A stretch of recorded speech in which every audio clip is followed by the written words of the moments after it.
is Alcatraz, the world's most famously secure prison. And today, I'm gonna try and escape. This does not feel good, but I'll be doing it in a very specific way, by recreating the exact same actions these 3 daring prisoners took. This is a tight squeeze. When they executed their year-long plan in what many consider to be the most ingenious prison escape in recorded history. So to pull this off, they gave me unrestricted access to the whole prison, because our goal is to use modern technology along with our own engineering skills to determine once and for all whether these 3 escapees actually made it safely to land. Guys, we are no longer in a raft. Or if they vanished forever in the frigid, shark-riddled waters of the San Francisco Bay. I'm not sure we're gonna make it. We're gonna make it!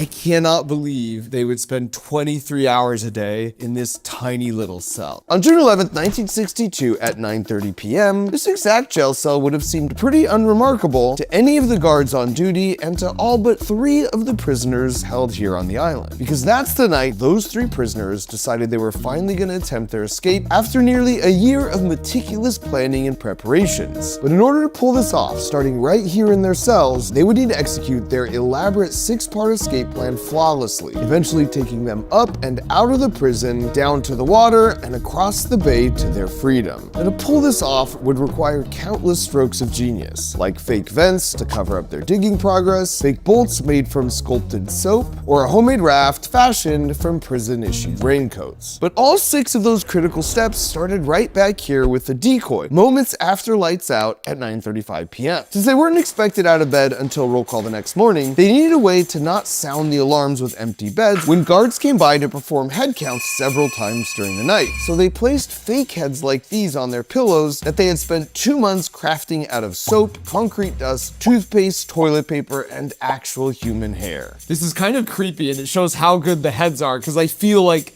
I'm in a jail cell with a sleeping man just out of the corner of my eye. Only thing that's missing is the snoring. Now at this point, it's worth mentioning these weren't your average prisoners. Frank Morris had an IQ of 130, and he was the mastermind who planned everything. Then brothers John and Clarence Anglin, while not as smart as Frank, were resourceful and good with tools. All 3 had previously escaped from other prisons, so they were sent to Alcatraz because no one had successfully escaped in its 28-year history. So in order to assess and truly appreciate every aspect of their bootleg prison engineering, I needed to recreate all the steps they took in their escape. So I assembled a prison break team of my own with Johnny Harris and Cleo Abram.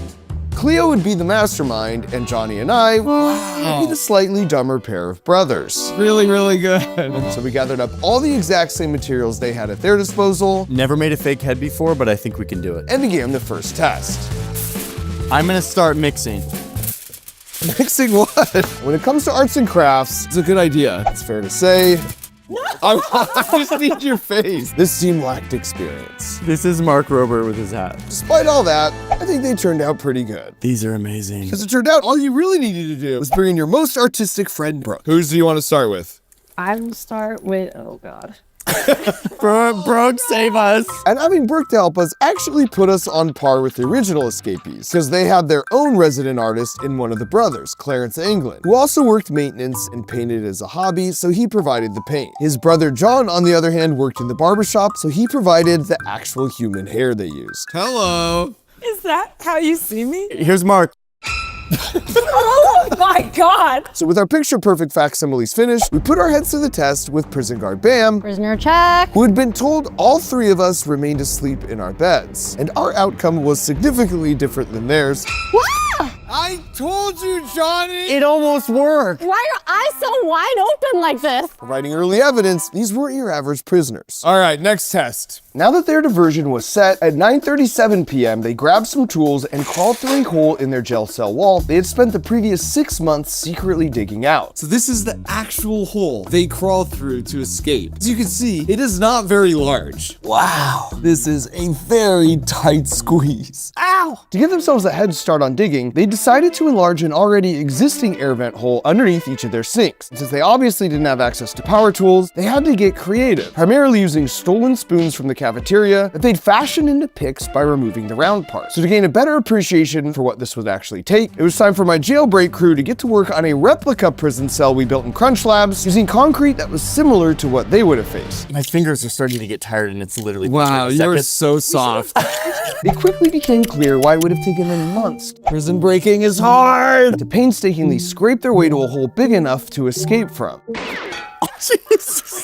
Sorry. Which begs the question, how do you cover up your digging progress so the guards don't discover it during their routine room inspection? So to answer that question, I headed to the prison archives to meet a good friend of mine, Adam Savage, How you doing, Dan? because he has a lot of myth-busting knowledge on this topic. We didn't know that there were still pieces of the original thing until we called over here, and they're like, yeah, come on down, we can show them to you. One of the first things he showed me was this. Basically, they created an incredibly realistic vent cover made from just cardboard, notebook covers, and soap, which they then painted prison green using spare paint they stole from a maintenance shed. From a maker standpoint, this is a masterpiece. To Yeah. make this out of like homegrown materials you're scabbing from the prison shop and to have looked this good like a concrete wall is incredible. Back in prison, we were making some progress, but it wasn't exactly quiet work. Our three escapees faced this same issue and came up with a clever solution. Every night from 5:30 to 7 was music hour for all the inmates. So one of them would loudly play an accordion while one kept watch for guards with a makeshift periscope and the third one scraped away. And this noise management system turned out to be pretty effective. Oh my God, that's so loud. We're escaping from Alcatraz. Don't say that out loud. Sorry, let's no. Sorry. Our efforts were proving that digging through concrete with a headless spoon was very slow work. And this must have been something Frank Morris, the mastermind, concluded as well, because he ended up getting his hands on an old vacuum used for maintenance, exactly like the model shown here. And then if you pop off the top shell and then remove the fan assembly, you will find We have a modified power drill, and that ought to speed things up a little bit. all the inmates had power outlets in their cells that allowed them to use things like electric shavers, or in this case, bootleg engineered power drills. So with the accordion once again masking the sound, they resorted to an improved method of drilling a series of holes and then using the spoons to remove the remaining excess material between the holes. And as much as this did increase our output as well, it was clear this would still take weeks, and I wanted to get to the crawl through test. So I raised the white flag and resorted to an air hammer, which they definitely didn't have at their disposal, until the hole was the exact same size as the holes in their cells. Look at how much like concrete they would have had to remove from the premises, right? They put it all in their pocket. Put it out in the yard. Yeah, but this is the actual size of the hole they escaped from. Oh, I can smell the freedom. So it turns out they were like 135 pounds. These are tiny dudes. They're tiny dudes. If my head will fit through here. Hat goes first. Now I have to make it. Oh crap. Oh, there's no way. Let's push him. Oh, no, there's no way this guy's getting through. All that work. Johnny mixed things up with a feet first approach, My head's so hot. I need the Vaseline. which meant it all came down to Cleo. I can totally do this. Oh my god. She's doing it. Oh my god. She's doing it. I can do it. Yes. Send help, Cleo. Cleo. Bro, she's already gone. Wow, okay. Okay. Well, you want a game of tic-tac-toe, I guess? Okay. Back to our prisoners. With step 2 out of the way, at 9:48 p.m., they found themselves in sort of a secret passageway between the cells. But the problem was, they'd have to silently make their way to step 3 that was 4 stories above them. Here's the holes. They would crawl out right here into this utility corridor, which honestly is pretty spacious. But more importantly, they had to make it to the loft, and there's all these pipes that basically act as ladders that lead them all the way up to Right here. This is wild. This was the roof of the cell block, but when they got here that night, there was already a homemade life raft and life vests, homemade paddles, and makeshift flashlights waiting for them. And that's because this wasn't their first time up here. They had been sneaking up here for months, using the same decoy heads and fake vent covers, bringing up their hidden homemade tools every night as they fabricated their means for escape. And they knew about this spot because one of them was actually assigned to work up here for a couple hours during the day, painting the ceiling and doing general maintenance under the watchful watchful eyes of the guards patrolling right across the hall. So they devised a plan, and every day he would sweep dust down onto the polished floors below, and when the guards and other prisoners eventually complained about the mess, he proposed a simple solution: hanging up blankets in these locations to stop the dust from falling down, creating themselves a private little workshop in the process. So of course, once they hung up the blankets, that means they could work up here undetected for months, coming up every night, doing some work, crawling down in the morning. Frank Morris, the mastermind, just an absolute genius. And of course it makes sense then why during the day they'd work as slowly as possible, taking months to not even finish painting the whole ceiling. Oh, this is cool. So you could literally see how far he made it over just to buy themselves more time. Frank worked in the library, which gave him access to reading materials like Popular Mechanics, where he learned some of the skills they used for designing their paddles and constructing the raft and life preservers made from over 50 Army-issued raincoats they had borrowed or stole from other inmates. And bear in mind, these weren't exactly ideal working conditions. Any noise they make up here just echoes throughout the entire prison. On top of that, this is where the guards would patrol back and forth with Thompson submachine guns, keeping an eye on all the prisoners. So it's wild that just 15 feet away, these guys were literally fabricating their means for escape. And now that they had completed step 3 and were ready to head to the roof with all their provisions, it was our turn to do the same by building the actual rafts we would use to make our own escape. So now we're up to the loft, we're out of our cells, but the next big step is how do you make it through these frigid, shark-infested waters? What's cool is they had these Popular Mechanics magazines. And inside was how to make a homemade life preserver if you need it. No way. Literally, your life preserver, how will it behave if you need it? This is the one I feel like is the most nonsensical. It's such a refined construction of a life vest. I feel like this is them showing off. This is absolutely them showing off. It's like get a piece of foam and like a milk jug. You know, it's doing the same thing. Is this a raft? Our theory was that they made 4 tubes and then realized we don't need the second short one because we can just make it a long triangle. These tubes are something like 14 feet? Yeah. That's a yacht. Now those instructions were applicable for the typical material you find in a rain jacket. So these guys collected like 56 of them. They made life preservers in a raft, which we are about to do. These are some smart dudes. MacGyver on steroids. Here we go. We found a roll of rubberized canvas that matched the material of the prison issue rain jackets and then cut them into rain jacket size strips. Oh yeah. Wow, that's satisfying. Satisfying flow. Wow.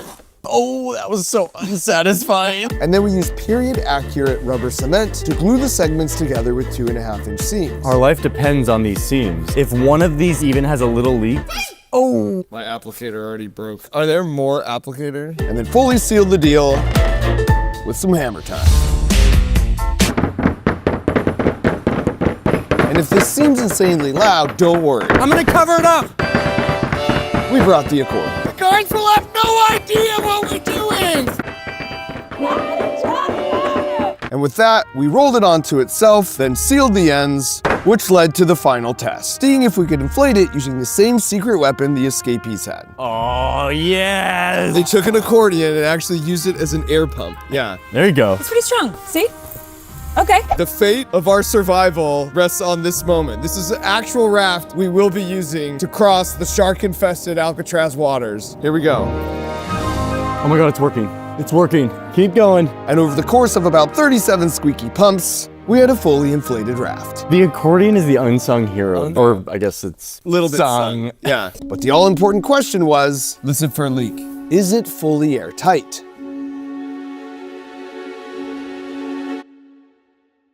Nothing. Cleo's overjoyed response made it clear that if we just repeated that exact same thing 2 more times, we'd have a fully functioning raft. Next for the inmates was making it onto the roof. But before they do that, it's worth looking at their tools and appreciating that while they didn't have college degrees, they certainly thought like engineers because they were resilient problem solvers. And to me, this is what it means to think like an engineer. And this is such an important skill to develop for life. It's written right on the side of every Crunch Labs build box that gets delivered to your door every month, where we build a really fun toy together and then learn all about the fascinating physics that makes them work.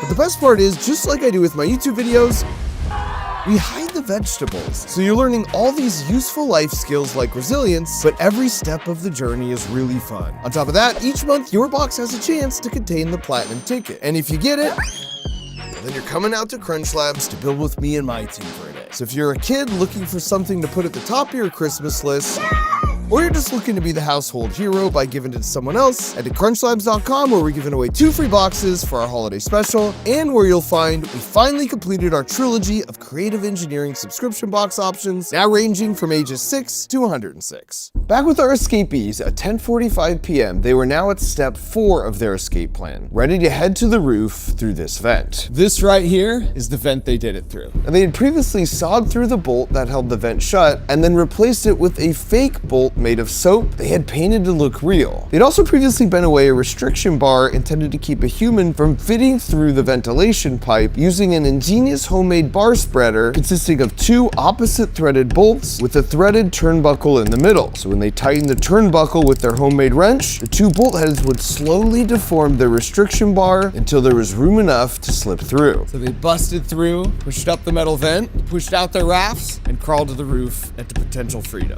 We know the exact time they got on the roof because a guard and several inmates reported hearing a loud bang. If you had to push this thing over, it landed on the roof, that's gonna make a lot of noise. That's loud. You could just imagine they've made it up on the roof. They've got their rafts. They're running to the edge. They've got the city of San Francisco behind them, Golden Gate Bridge to their left. And they know they are mere hours away from drowning in these frigid waters or total freedom.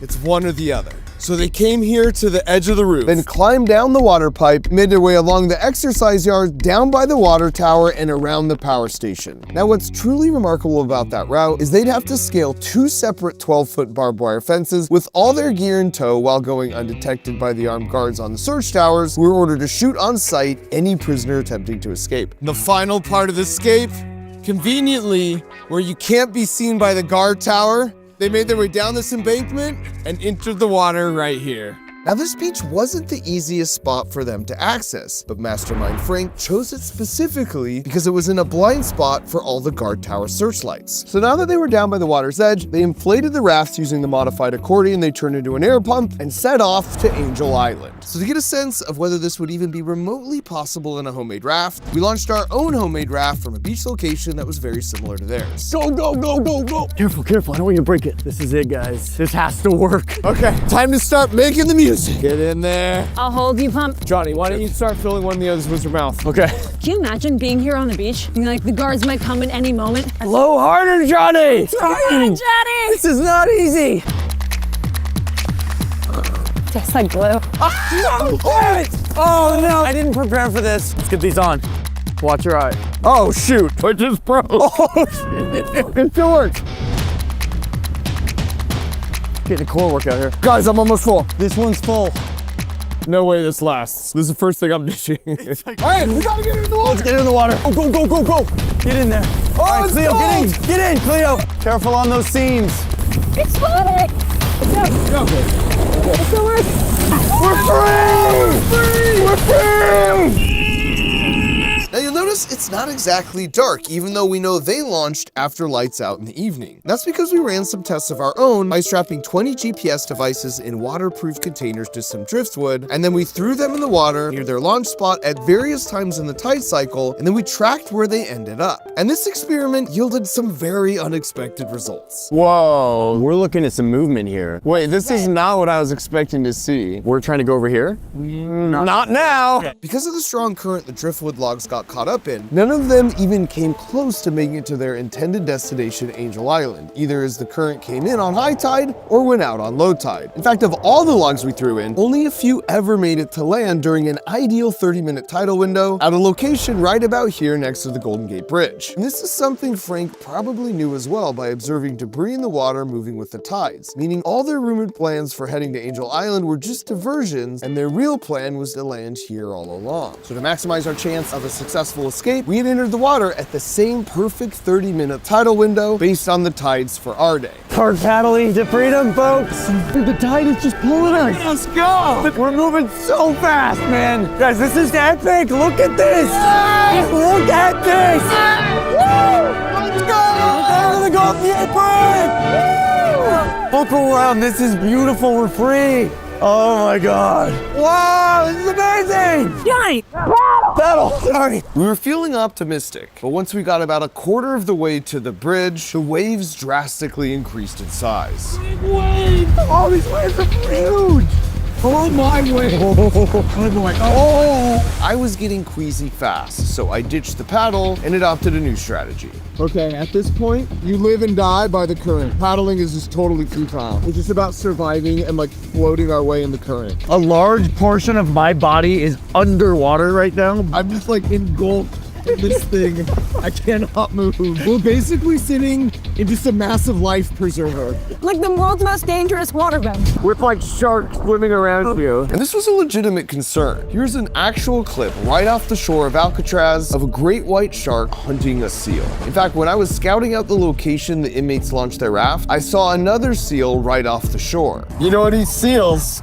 Sharks. To make matters worse, I knew in this area great whites hunted primarily at dawn and dusk. It gives you some real appreciation for what and how they did this. How do you think they were feeling if they got this far? Victorious. This is a win already. Yeah. But not home free yet. Big waves! Oh my goodness! These are 6-footers! He's a white cap. Literal white cat! Oh my God!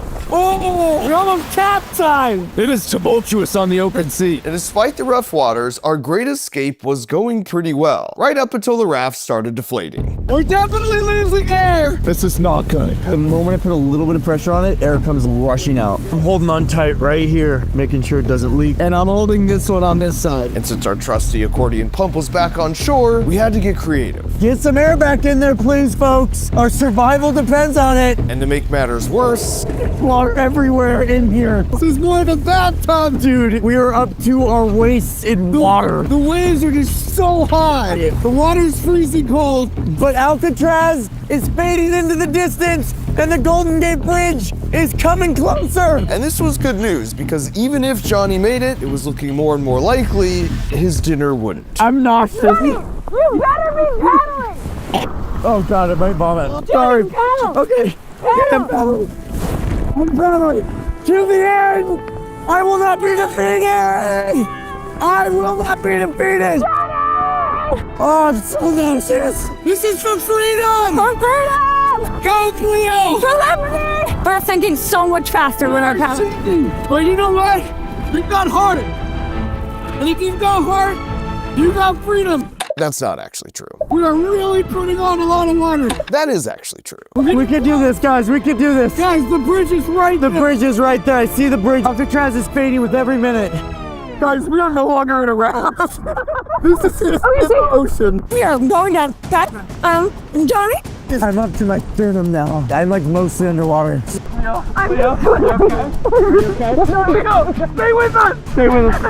Johnny looked like he had a plan to fix our sinking situation, but it turns out he was thinking more about content than survival.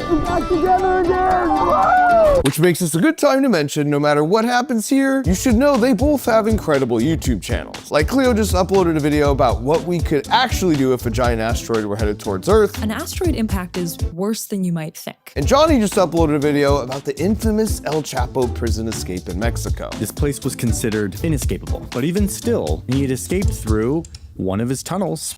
So close. The current's taking us. It's still right there. Hold on to that. Hold on. I am. The current had done about 90% of the work for us, and now it was up to us to make the final push to freedom. Big push. Go, big push. Come on. Which would have been much easier without my prison-issued footwear. Oh my God. Come on. We're there. We're free. Oh my God. Land. Oh my God! We did it! We're free from Alcatraz. Oh, We actually did it! we're free.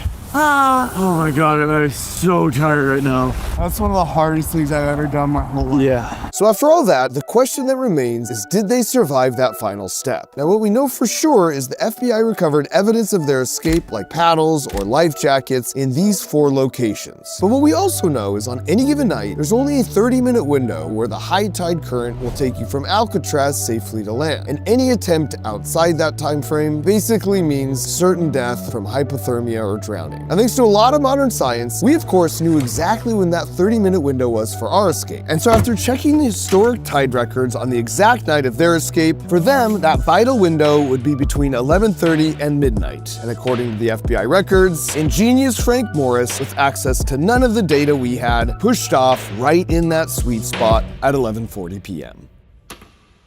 Even with all that, realistically, I still put their odds at less than a 50% chance of surviving the final step. But if anyone was gonna beat those odds, it would be the serial escape artist, genius IQ, bona fide bootleg prison engineer, Frank Morris.